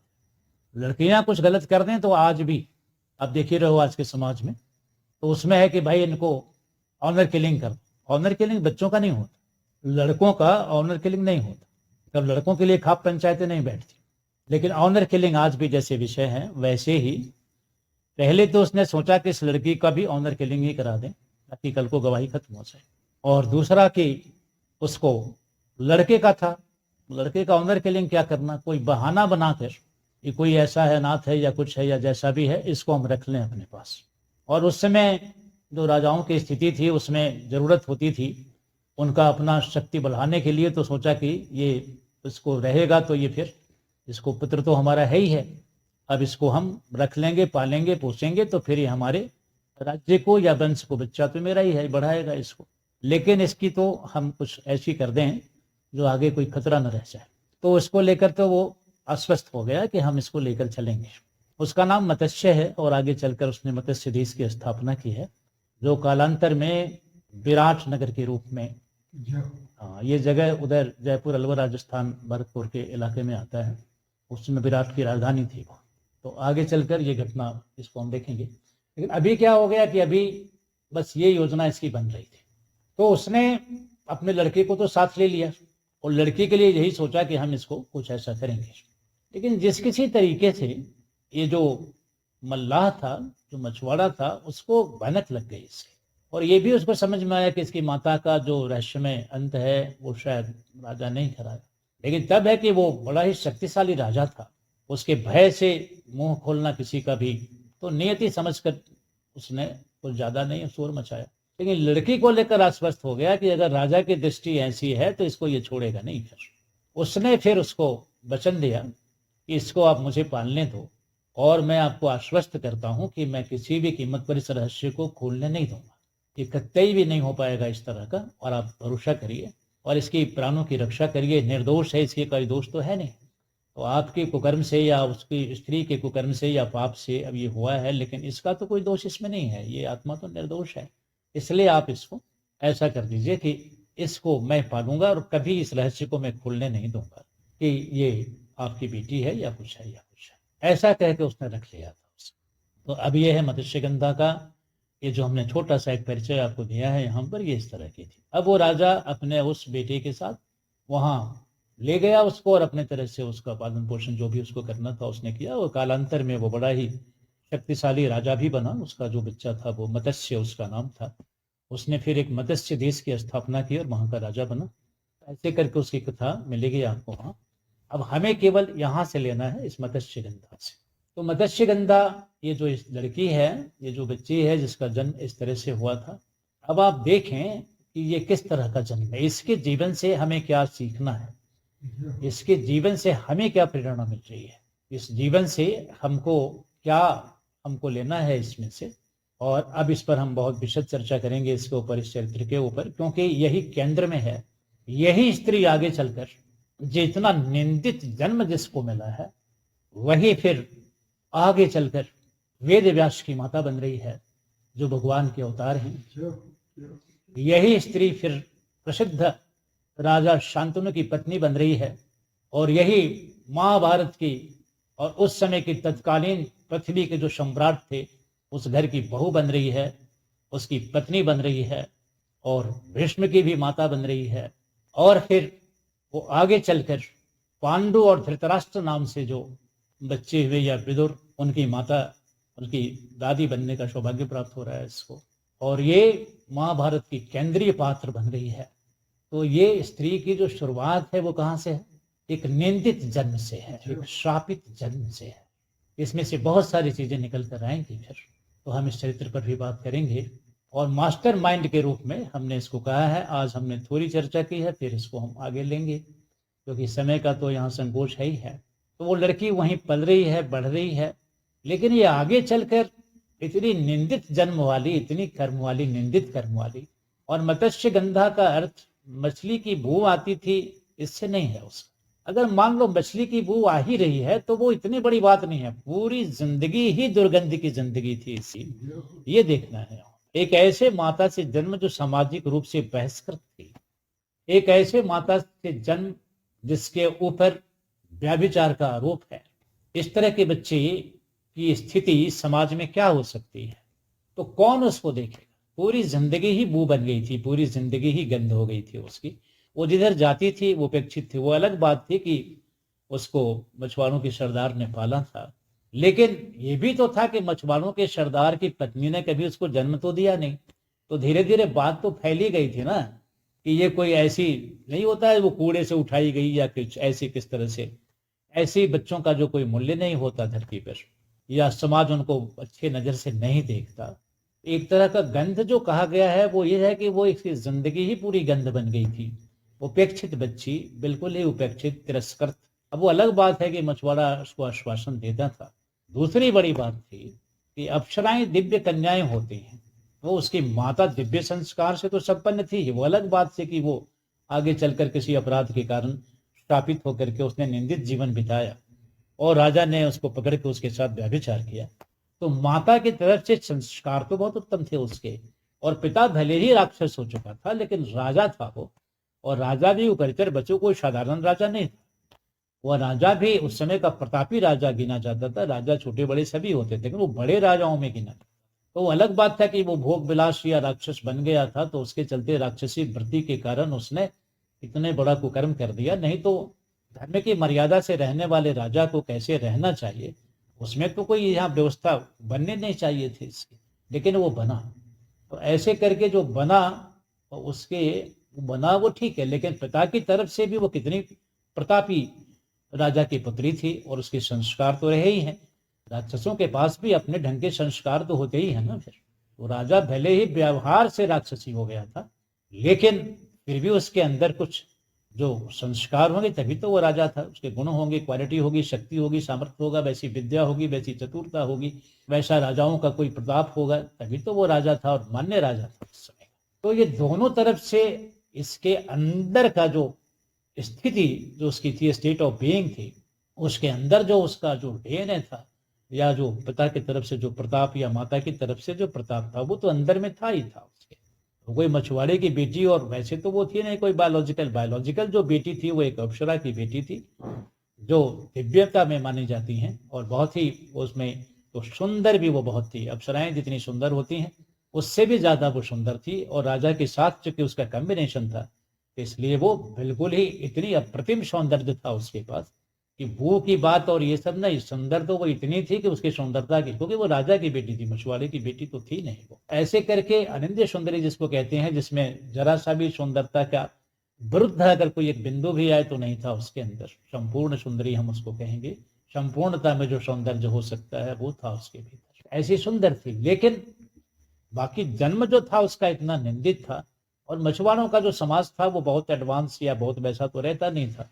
तो ये उसके लिए बन गया था, उसके जो समाज थे उसमें ये था कि ये कोई ऐसी ही त्यागी गई, या ऐसे जैसे तैसे कोई अनाथ या ऐसा। तो ऐसे बच्चों को चाहे आप कितने भी, हालांकि उसका ख्याल बहुत रखता था वो सरदार, लेकिन तमाम उसके ख्याल के बाद भी जो चर्चा थी उसके बारे में, तो वो इस तरह की थी, और इसलिए उसको बाकी जो समाज भी था उसको और नजर से ही देखता था। चलो बच्चे जो होंगे अपने ढंग से वो कुछ नहीं समझते, लेकिन बड़े जो भी थे, और फिर सरदार था तो उसकी ईर्ष्या भी रहती थी लोगों को। वो सुंदर थी तो कोई भी चीज अगर सुंदर है या कुछ ऐसा है तो लोग ईर्ष्या तो करने ही लगते हैं। तो ईर्ष्या बस तो एक तरह का जीवित रहते हुए भी वो सामाजिक बहिष्कार की ही शिकार थी, और वो एक तरह से हमेशा से ही, बचपन से ही, जब से उसको कुछ पता चला, कुछ समझ में आया, क्योंकि सत्य सत्य है, कितना भी छुपाओगे तो छुपेगा नहीं। तो चर्चा तो बस्ती में थी ही कि कहाँ से आई है, ये क्या है इसका। तो अब दबे जुबान से चर्चा तो थी कि ये किसी की कहीं से ऐसे कोई, अरे वही थी वो जो एक स्त्री रहती थी उधर, वो चर्चा तो थी ही, क्योंकि उसी इलाके में रहती थी वो जो इसकी माँ थी, काफी जिंदगी बिता रही थी वो। तो चर्चा थी कि वही स्त्री जो सामाजिक रूप से बहिष्कृत थी, वो गंदी सी, उसी की तो बेटी है ये। ऐसे करके वो ताने भी उसके ऊपर थे और बहुत सारी चीजें थी। यद्यपि उस मछुआरे ने कोई कमी नहीं की, अपनी बेटी से भी अधिक बढ़कर माना उसको, लेकिन फिर भी लोक चर्चा तो, लोक निंदा तो होती है अपने अपने। तो वो बहुत ही एक तरह से डिप्रेशन में रहने वाली लड़की, बहुत ही नकारात्मक फीलिंग्स में रहने वाली, और अपने जन्म और कर्म को जानकर बहुत ही ज्यादा पीड़ित रहने वाली ये जो चरित्र थी। और ये मत्स्य गंधा, तो मत्स्य यानी मछली का गंध उसके शरीर से उस तरह से आता हो या न आता हो, लेकिन असली बात इसमें प्रतीकात्मक रूप से ये कहा गया था कि वो एक निंदित तरह की लड़की थी, निंदित जन्म उसका हुआ था। ऐसे को लोग जैसे मछली के गंध से दूर रहना चाहते हैं या उसका तिरस्कार करते हैं, इसी तरह से जो समाज था वहां का, एक तरह से उसके नजर में वो तिरस्कृत थी, और वैसी तिरस्कृत थी कि जैसे लोग पास में ना बैठने दें या उससे घृणा करें या कुछ ऐसा करें, जैसे मछली की गंध से घृणा करते हैं। तो ये मेटाफोरिकल या प्रतीकात्मक बात भी है। इस तरह से वो बिल्कुल ही निंद तरीके से या बहुत ही अप्रतिष्ठित तरीके से जो उसका जीवन था, तो इसलिए भी मत्स्य गंधा था कि एक होता है उसको, यानी बहुत निंदित जब दिखाया जाएगा किसी चीज को तो उसका प्रतीक क्या हो सकता है, एक प्रतीक है मत्स्य गंधा। यानी शरीर से मछली की गंध आती थी, ऐसा नहीं होता कि शरीर के मछली की गंध आती थी, लेकिन जीवन जब दुर्गंधित हो जाता है, जीवन का पृष्ठभूमि जब दुर्गंधित हो जाता है, तो लोग ऐसे लोगों से अब कैसे वेश्याओं के साथ या ऐसे पतित लोगों के साथ आप बैठना नहीं चाहेंगे, समाज उनको बैठने नहीं देगा, वो सभ्यों की बस्ती में आ ही नहीं सकती। कहते हैं ना जहाँ वो सब, तो वो ऐसी स्त्रियां वो आती ही नहीं, वो आएंगी ही नहीं। अब कोई दिल्ली में कौन सा जगह है, कौन सा रेड लाइट की, अब रेड लाइट की जो स्त्रियां होती हैं उस समाज में मिल नहीं सकती। तो एकदम से उतना तो नहीं था, लेकिन हाँ उसी तरह की कुछ बात वहां पर थी। तो अब वो हो गया क्या, भाई इसको हटाओ, यहाँ से गंध आती है इसमें। गंध आने का मतलब बस वही हो गया कि जो चारित्रिक बातें थी और ये सब बातें थी, समाज तो हमेशा से लेकर इसको चलता ही था, और धर्म की आधी स्थिति तो थी ही वहां पर, इसलिए उसका भले कोई दोष नहीं था या कुछ नहीं था। इस चरित्र ने या इस तरह की स्थिति ने किस तरह के उस स्त्री को तैयार किया, और किस तरह से उसने, वो चाहती तो अपने जीवन को समाप्त कर सकती थी या कुछ भी कर सकती थी, लेकिन क्योंकि राजा अप्सरा का कॉम्बिनेशन था तो अंदर से वो वैसे नहीं टूटी जैसा समाज उसको तोड़ना चाहा। अब उसने अपने तरह से अपने को संभाला है वहां पर, और ये फिर आगे चलकर कैसे डेवलप हुई है। मत्स्यगंधा की जो बात हमने अभी आपको कही है, महाभारत में इस तरह से आपको नहीं मिलेगा। गांठ में कर दिया गया तो मैंने उस गांठ को हटाया है। ये नहीं कि उसके शरीर से मछली की बू आ रही थी, बाती थी, तो लोग उससे भागते थे या नहीं भागते थे, बस वो बू आती थी, उसके शरीर से मछली की बू आती। यही है महाभारत में, इसको गांठ बांध दिया गया है। क्या थी वो, उसके शरीर से, क्योंकि मछुआरों के यहाँ पैदा हुई थी और एक मछली से पैदा हुई थी। वहां क्या कहा जा रहा है, अद्रिका, मैंने जो आपको कहा वो ऐसा नहीं है, उसमें यह कहा गया उसको गांठ बांध दिया गया। क्या गांठ बांध दिया गया यहाँ पे, कि वो एक मछली थी जो पहले अप्सरा थी, और वो एक मछली थी जो जमुना में रहती थी, जमुना में मछलियां रहती हैं। ये कथा आपको इस तरह से मिलेगी, हमने इसका गांठ तोड़ा है इसमें। तो वो मछली थी, वो मछली बन गई थी श्राप से, और उस श्राप से मछली बन गई थी, और वो जमुना में रहती थी यानी पानी में जैसे मछलियां रहती हैं वैसे रहती थी। और राजा वो परितर के बशु के, अगर मछली थी तो मछली से संबंध कैसे होगा जल में तैरने वाली मछली से। उसके लिए जो गांठ बांधा गया है वो ये कहा गया है कि राजा वो परिचर बशु अब उस समय यात्रा पर था कहीं के, और इसकी रानी जो है वो ऋतुमती थी, जो स्त्रियों का साइकिल होता है उसमें थी, और शायद उसकी नई शादी हुई होगी तो उसमें हनीमून पीरियड ही रहा हो। लेकिन कहते हैं कि कोई विशेष आपत्ति ऐसी आ गई थी राज्य के किसी कोने में, तो उसको देखने के लिए वो गया, लेकिन अपने स्त्री का सौंदर्य और ये सब उसको सताने लगा, और वो उसी इलाके में गया था जिधर ये मछली जमुना में रहती थी, ऐसा बताया गया उसको। और वहां जो है उधर से वो अपने मिशन पर था, लेकिन अब उसको रात में या किन्हीं क्षणों में अपनी पत्नी की याद आ रही है, और पत्नी उसकी सुंदर रही होगी या कैसा भी रही होगी, तो वो काम मोहित हो गया।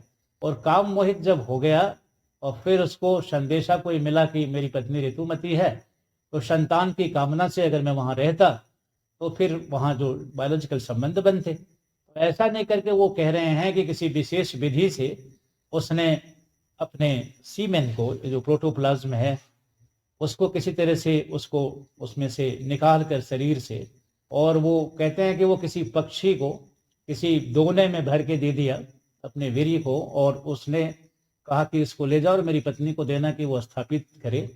तो ऐसा जब वो दे दिया तो वो चल रहा था, वो जो लेकर पक्षी जा रहा था, तो उसमें क्या हुआ कि अब बीच में कोई एक और मिल गया, दूसरा पक्षी, उसने देखा ये दोने में क्या है, कोई खाने की चीज है, वो उस पर झपटा, और झपटा तो अब वो दोना जो है वो गिर गया जमुना में, और जमुना में दोना गिरा तो वो जो स्त्री थी, स्त्री नहीं वो मछली थी, वो मछली उस दोने को पी गई। अब दोने में चूंकि उसका प्रोटोप्लाज्म था, उसका वीर्य था, वो पी जाने के कारण वो मछली गर्भवती हो गई, और मछली गर्भवती हो गई तो क्या हो गया, अब मछुआरे ने उस मछली को पकड़ा जाल में, और जाल में पकड़ करके उस मछली को अपने घर लाया, और जब काटा तो उसमें से 2 बच्चे निकल गए, और एक मत्स्य, वही जो मत्स्यगंधा बनी, और एक और बना ऐसे। अब उसको बेटे को वो राजा ने कहा कि भाई हमको दे दो, बेटी तुम पाल लेना, ऐसी कहानी वहां पे। तो आप समझ रहे हैं ये गांठ बांध दिया गया। मछली ने ऐसा किया, मछली गर्भवती हो गई। मछली कोई कैसे गर्भवती हो गई, और कितनी बड़ी मछली रही होगी जो काटा जो उसमें उसका रह गया। तो ये जो यहाँ पर गांठ है, यहाँ पर गांठ दे दिया गया है, तो उस गांठ को हमने तोड़ा है यहाँ पर, ऐसा कुछ नहीं था। और अद्रिका नाम की मछली, अप्सरा मछली हो गई थी श्राप से। ऐसी कहानियां आपको मिलेंगी, बहुत जगहों पर मिलेंगी। फिर महाभारत में इसको आप देखेंगे, लेकिन जो 8800 श्लोकों को डिकोड करना जानता होगा या जो व्यास चेतनन होगा उसको पकड़ेगा। तो हमने इस खतरनाक बात को, क्योंकि व्यास ने साहस नहीं किया कि इस तरह से हम बात को कह सकें, हमने इसको तोड़ा है, लेकिन तोड़ने के पीछे ये कारण है कि वो समय दूसरा था जिसमें लोग उस तरह की चीज़ों को ले लेते थे, लेकिन अब वो नहीं ले पाएंगे। और व्यास ने कुछ ऐसा नहीं किया, व्यास ने अज्ञानियों से इस बात को बचाने के लिए कि कोई व्याभिचार की बात न फैल जाए या कुछ ऐसा न हो जाए या अज्ञान में और कुछ न होने लग जाए, उन्होंने उसको गांठ बांध दिया। उस समय के समाज के लिए वो ठीक था, लेकिन उनको ये भी पता था कि जैसे जैसे प्रगति होगी, जैसे जैसे चीजें आएंगी, भावी भविष्य में जब इसकी जरूरत होगी तो मेरी चेतना का, मेरी परंपरा का कोई भी महापुरुष इसको डिकोड कर देगा। इसलिए आज हमने डिकोड किया है ताकि 21st सेंचुरी के जो बच्चे हैं या जो समाज है इस बात को उसी तरह से ले ले। और नहीं तो आजकल यूनिवर्सिटीज में इन्हीं सब बातों की चर्चा होती है। ईसाई जो है, इस विसलापति ने मेरे को बताया था एक बार कि ईसाई कितनी दुर्दशा करते हैं हिंदू धर्म की, ये दिल्ली में बताया था मेरे को। इसने खैर जो भी है ओहो, तो इस तरह से इस पर बहुत सारा वो होता है, अरे देखो ये क्या गंदा लिखे हुए है, मछली से बच्चे पैदा हो गए, ऐसी खिल्लियां उड़ाते रहते हैं जो दूसरे धर्म के लोग हैं, देखो देखो इनका शास्त्र कैसा है। तो वो उस समय की बात लिखी गई थी, डिकोड करके लिखा गया था, क्योंकि उस समय की समाज की वो जरूरत थी। लेकिन आज 21st सेंचुरी में जब टेक्नोलॉजी बहुत आगे है और मनुष्य की चेतना बहुत आगे बढ़ गई है, तो हम सीधी बातें कर सकते हैं। तो आज हमने महाभारत के इस रहस्य को खोला है, और ये जो मछली वाली बात थी इसको हमने हटाया। जब आप महाभारत देखेंगे तो ये उसी तरीके से जैसे कहा गया था कि वो कौन सा दोना लेकर गया, एक पक्षी दूसरे से टकरा गया, आपस में लड़े तो वो गिर गया दोना, मछली ने पी लिया तो बच्चे हो गई। तो ये बातें पचती नहीं, हजम नहीं होती, लेकिन उस समय के समाज को हजम हो रहा है और आज भी इसको हजम होना है, क्योंकि वो साइंटिफिक बातें हैं, ताकि समाज में कुछ अगर सीधे सीधे इस बात को कह दिया जाए तो लोग क्या कहेंगे, वो यही कहेंगे कि राजा अगर ऐसा कर सकता था, वो ऐसा कर सकता था, तो हम क्यों नहीं कर सकते। अब आप देख रहे हैं सुप्रीम कोर्ट इस देश का इतने मूर्ख न्यायाधीश बैठे हुए हैं। जब लिव इन रिलेशनशिप का जब ऑर्डर दिया गया है हाई कोर्ट सुप्रीम कोर्ट से, उसमें यही कहा गया है कि राधा कृष्ण अगर प्रेम में रह सकते हैं और लिव इन रिलेशनशिप में रह सकते हैं तो बच्चे क्यों नहीं रह सकते। आप समझ सकते हैं ना कि किस तरीके से इन चीजों को रेफरेंस राधा कृष्ण के बारे में तुमको पता भी है कुछ, तो उनका लिव इन रिलेशनशिप अगर है तो उसके मूल में क्या है, वो किस चेतना में है, क्या आज के बच्चे राधा कृष्ण हैं वो। लेकिन ऐसी बातें होती रहेंगी। अब आजकल के बच्चे जब वो ऐसा कुछ इंटरकास्ट विवाह करते हैं और कुछ करते हैं तो उसमें ये बातें आ जाती है। इसमें कहाँ कोई बात है, इसमें तो कहीं कुछ है नहीं, कृष्ण ने तो ऐसे प्रेम कर लिया, ऐसे शादियां कर ली, ऐसे कर ली, और राधा के साथ वो प्रेम करते रहे और ऐसे ऐसे करते रहे। तो ऐसी बातें कह के तो उससे क्या हो जाता है, अर्थ का अनर्थ हो जाता है। सामान्य जनता अगर इसको ले ले तो चलो माना भी जाए, लेकिन सुप्रीम कोर्ट का कोई न्यायाधीश अगर ऑर्डर कर रहा है इतना सेंसिटिव, उसमें राधा कृष्ण का रेफरेंस दे सकता है और दे रहा है, और यही कह के उसने यही वहां पर साइटेशन दे करके ये ऑर्डर पास हुआ कि जब राधा कृष्ण रह सकते हैं लिव इन में तो बच्चे क्यों नहीं रह सकते। तो ये स्थिति है, ज्ञान का किस तरह से दुरुपयोग हो सकता है इसके बड़े उदाहरण सब मिलेंगे, एक नहीं हजारों उदाहरण मिलेंगे। और आजकल के बच्चे खुलेआम जा रहे हैं और राधा कृष्ण को और ले लेते हैं ऐसे करके। नशेड़ी हैं तो वो नशा करेंगे और वो कहेंगे कि ये तो शिव जी का प्रसाद ही है। तो बहुत सारी बातें होती हैं इसके अंदर, वो नहीं समझते। तो फिर क्या है, उनसे बचाना होता है, उनसे ना गांठ बांधनी होती है। लेकिन आजकल के बच्चे शायद इस बात को समझेंगे और वो इस तरीके से ज्यादा समझ पाएंगे कि क्या है। तो हम इस पर आगे चर्चा करेंगे। महाभारत के एक मास्टरमाइंड की बात हमने की है, लेकिन ये मास्टरमाइंड कैसे हुई और आगे क्या हुआ इसको हम अगले में ले लेंगे। और अगले संदेश का जब हम शुरुआत करेंगे तो फिर से हम इसी कड़ी से शुरू करेंगे जहां हम छोड़ रहे हैं। तो वहां हम देखेंगे कि ये ऐसी निंदित जन्म वाली लड़की, बिल्कुल डिप्रेशन में रहने वाली लड़की, कई बार उसने आत्महत्या का विचार किया, कई बार उसने आत्महत्या के प्रयास किए, कई बार अपने आप को नष्ट कर देने गए। महाभारत में आपको नहीं मिलेगा, हम अपनी आंखों की बात कह रहे हैं, कागज की लिखी नहीं बोल रहे हैं, हम आंखों की देखी बोल रहे हैं। तो हम अपने सामर्थ्य से या परमात्मा की सामर्थ्य से जो देख पा रहे हैं उसकी बात कर रहे हैं। तो बहुत समय उसने आत्महत्या, अपने जीवन नष्ट कर देने के लिए। तो भी आप कल्पना कर सकते हैं कि एक निंदित माता से जन्म, उस माता की भी हत्या, और अनाथ मछुआरे के यहाँ पल रही है। आई कहाँ से है तो राजा से, आई कहाँ से है तो दिव्य लोक से। और ये दुर्भाग्य देख करके कोई भी इतनी पीड़ित होकर के उसने अपना प्रयास किया, अपने प्राणों को दे ही देने का प्रयास उसने किया है। ये रेफरेंस आपको महाभारत में नहीं मिलेगा, लेकिन हमने कहा था कि भगवान की आज्ञा से और वेद व्यास की आज्ञा से हम इसको प्रकाशित करेंगे, ताकि आज की स्थिति में बातों को समझकर, और महाभारत का जो मूल कारण था वो कारण हम बता रहे हैं आपको, ताकि आगे आज समाज की स्थिति ऐसी है, तमाम तरह के दूसरे दुराचार और व्यभिचार अपने जोड़ों पर हैं, सरकारें प्रश्रय दे रही हैं, बहुत कुछ कर रही हैं, उनको हमें कुछ नहीं कहना, वो सब नियति के हाथ में है, भावी विधान जो है उसके हाथ में है, उसकी चर्चा हम और करेंगे। और दो मास्टरमाइंड हमने और कहा है इसमें, नर और नारायण। तो नर और नारायण को भी इसमें हम रख रहे हैं। ये 3 मास्टरमाइंड हमने कहे हैं आज की तिथि में। 3 मास्टरमाइंड हैं। मास्टरमाइंड ये रिंग लीडर हैं, ये सबसे टॉप पर बैठे हुए हैं। तो ऐसे ये नर, नारायण और मत्स्यगंधा, ये 3 मास्टरमाइंड हैं इसके। हमने मत्स्यगंधा के चरित्र को उठाया है, हमने थोड़ी सी बातें की हैं। हम अगले संदेश में मत्स्यगंधा को और परिभाषित करेंगे कि कैसे एक स्त्री जो अपने प्राण को नष्ट कर देना चाहती थी, उसने महान जो अपना जीवन का सफलता लिया है, भगवान की माता बनी है, और भगवान की माता वेदव्यास की माता बनी है। और फिर उसके जो कृत्यमान हैं, हम आगे बात करेंगे, जो भी उसकी अचीवमेंट्स हैं उसकी बात करेंगे। एक ऐसी स्त्री जो आत्महत्या से लौटी है, कितने बार आत्महत्या से लौटी है, एक बार फिर उसने किस तरीके से, क्या रहस्य थे, जिस रहस्यों का उद्घाटन हम आगे करेंगे, जिसके माध्यम से अपने जीवन को जो सर्वोच्च ऊंचाई हो सकती थी उसने दिया। और भगवान की माता बनने से बड़ा कोई सौभाग्य क्या हो सकता है। हम उसको महारानी कहें, महाभारत की महारानी कहें, भारत की, या कुरुवंश की, या वंश की, या भरत के वंश की, वो बहुत छोटी बात होगी इसके आगे। और भी उसके जो अचीवमेंट्स हैं, इतने बड़े अचीवमेंट्स, तो वो कैसे हुआ है, उसका रहस्य क्या है, हम उस पर बात करेंगे।